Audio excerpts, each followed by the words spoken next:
Welcome to the Paradise channel.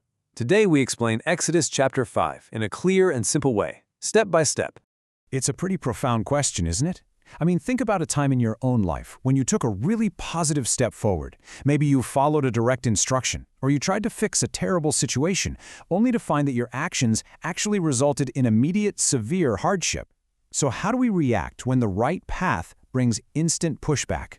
Well, that is the exact tension that frames this entire incredible story in Exodus chapter 5. To really appreciate what's going on here, we need to quickly set the scene. Moses has just arrived back in Egypt after spending years away in Midian. He's spoken with the Israelite elders, he's performed signs to show that God truly sent him, and the people, they believe him. Hopes are incredibly high right now. And so, Moses and his brother Aaron are stepping into the grand, intimidating court of Pharaoh, the king of Egypt, for the very first time to deliver God's message. Okay, let's dive into this. Here is our roadmap for today. First, we'll look at confronting Pharaoh. Second, the harsh decree. Third, the foreman's plea. Fourth, Moses questions God. Then we'll cover some key ideas, and we'll end with a quick recap. All right, starting with section 1, confronting Pharaoh. This covers verses 1 through 5. We are strictly following the chronological order of the Hebrew text here. Moses and Aaron are standing before literally the most powerful man in the ancient world, and they are delivering a message from a God that this ruler does not even acknowledge. They say to Pharaoh, "Thus says the Lord, the God of Israel, let my people go that they may hold a festival to me in the desert." But Pharaoh? No way. He outright rejects God's authority. He looks right back at them and says, "Who is the Lord that I should obey his voice to let Israel go? I know not the Lord, and moreover, I will not let Israel go." To Pharaoh, he is the highest authority in the land. He simply does not recognize the God of the Hebrews. So, Moses and Aaron try to clarify their request in super simple terms.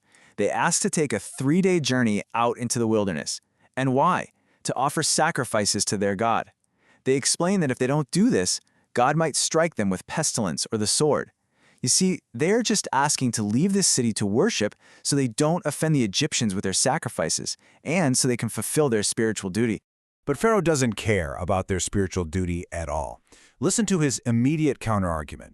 He views their religious request as nothing more than a lazy excuse to break loose from their slavery. He tells Moses and Aaron that they are just distracting the workforce. He literally commands them, "Get back to your work."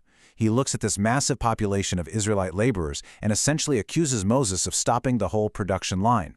Which brings us to section 2, the harsh decree, verses 6 through 14.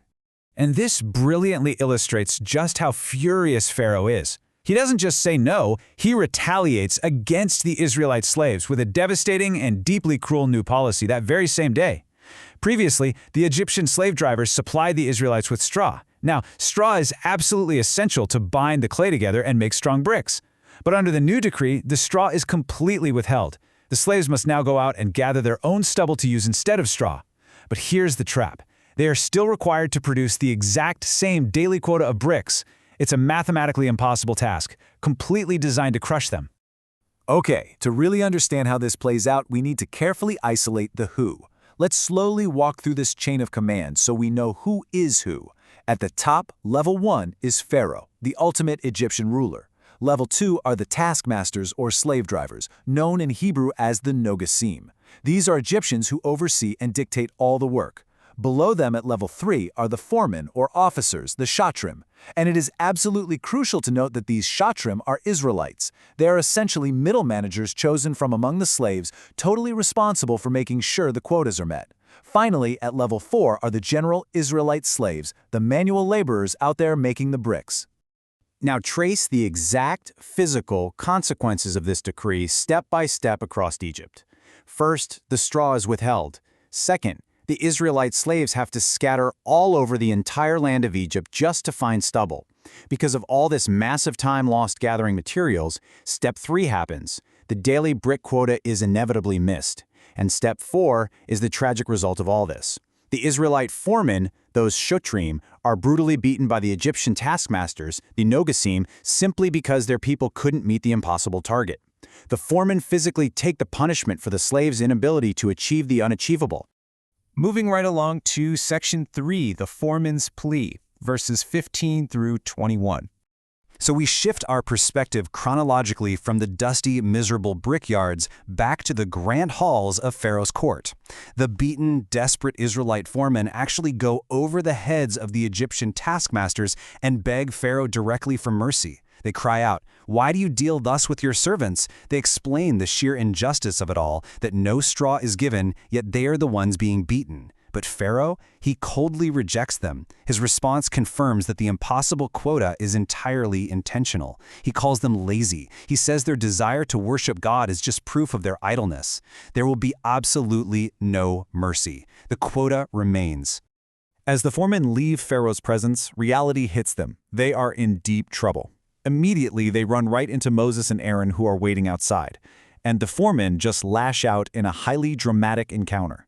They tell Moses and Aaron, "May the Lord look upon you and judge you." They say Moses has made them a stench to Pharaoh. Now, translated into plain English, they are saying Moses has made them completely abhorrent and hated by the Egyptian leadership. Essentially, they feel Moses just handed Pharaoh a sword to slaughter them with. Their situation was bad before, for sure, but Moses' intervention, it just made it lethal. And that leads into section 4, Moses questions God, verses 22 and 23.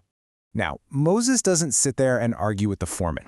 Instead, we focus on his own internal spiritual reaction to this apparent catastrophic failure. Moses immediately returns to God, and I really want to highlight the raw honesty of this prayer. He doesn't sugarcoat it at all. He asks, "O Lord, why have you brought trouble upon this people? Is this why you sent me?"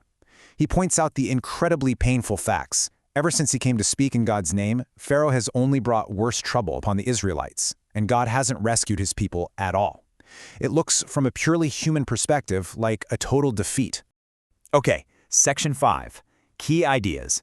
Just some clarifications and simple concepts. Now that we've gone through the narrative, let's summarize the Peshat, the foundational, simple meaning we've just uncovered. Look at the tragic social dynamic going on here. Let's reiterate this critical distinction to make sure you fully grasp the tragic position of the Israelite leadership. The Egyptian taskmasters, the Nogasim, were the oppressors ordering the pain. But the Israelite foremen, the Shatrim, were completely caught in the middle. They suffered physical beatings to protect their own people. It adds this heartbreaking layer to why they were so angry with Moses, right? They were literally taking the physical blows for this failed attempt at freedom. And look at Pharaoh's calculated tactic of distraction here. This wasn't just about getting more bricks. Pharaoh used physical exhaustion as a weapon. By making the manual labor impossibly heavy, he ensured the slaves had zero mental or physical energy left to even think about God or liberation or freedom. He weaponized their workload to crush their spirits, completely dismissing any spiritual yearning as mere laziness. So the crucial point is how this chapter resets our expectations of the narrative. Moses did exactly what God told him to do, didn't he? Yet the immediate result was a much deeper level of suffering. The text shows us clearly that obedience does not guarantee instant success. Sometimes divine intervention looks like absolute failure at the very beginning. The old saying holds true here. Things often get much worse before they finally get better. Section 6, Life Lessons. Practical takeaways from chapter 5. You know, this ancient text actually holds incredible weight for us today. Here's why this history matters for our daily lives. First, expect heavy pushback when you try to make a positive change. Whether it's breaking a bad habit, starting a noble project, or standing up for what is right, the pharaohs of life will double down to stop you. Second, avoid the trap the foreman fell into. Try not to immediately blame your leaders or yourself just because circumstances temporarily get harder. And finally, when you are overwhelmed, bring your genuine, raw frustrations directly to God. Moses didn't quit. He took his complaints right back to the source. It shows that you can be totally honest about your struggles. Let's lock all this into our memory with a really quick chronological recap of chapter 5. It starts with Moses delivering God's warning to Pharaoh. Pharaoh immediately retaliates by cutting the straw supply. Naturally, the daily brick quotas fail. As a result, the Israelite foremen are brutally beaten by their Egyptian taskmasters, and the chapter closes with a devastated Moses crying out to God, asking, why? So when you face your own pharaohs, will you fold under the pressure, or will you take your struggles straight to the top? Thank you for learning with us. If this helped you understand the chapter better, like, subscribe, and join us for the next chapter.